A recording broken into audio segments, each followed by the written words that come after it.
حنانا من لدنا وزكاة وكان تقيا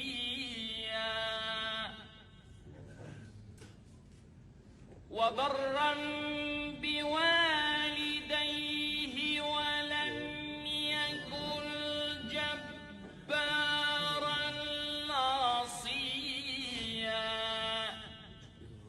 من جمال الخالق الكثير وهذا الذي نتوهمه في هذه الآية.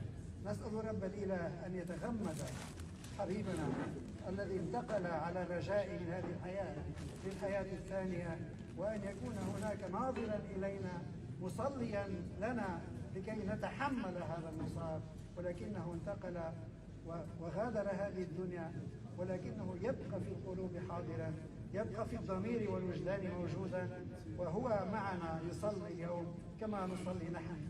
الله يكون مع العائلة الكريمة ويقوي، ويشكركم على محبتكم وعلى أيضا كلامكم الطيب الذي تفضلتم به ووصفتم وديعا بهذه الصفات، وأبا وديع أيضا بهذه الصفات. بارك الله بكم قوام. ولو جمع الفرات النيل قصفت يد الأقدار غصنك يانعا ومحى المنون هواك وهو عليل.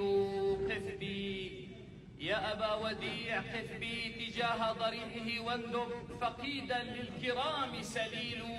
وقل السلام عليك يا قبرا حوى شرفا وبحر الجود فيك نزيل. هنيئا لك يا وديع. سأهديك بعد الآيات من كتاب الله إلى روحك الطاهرة، ونترك الكلام لسيدنا المطران.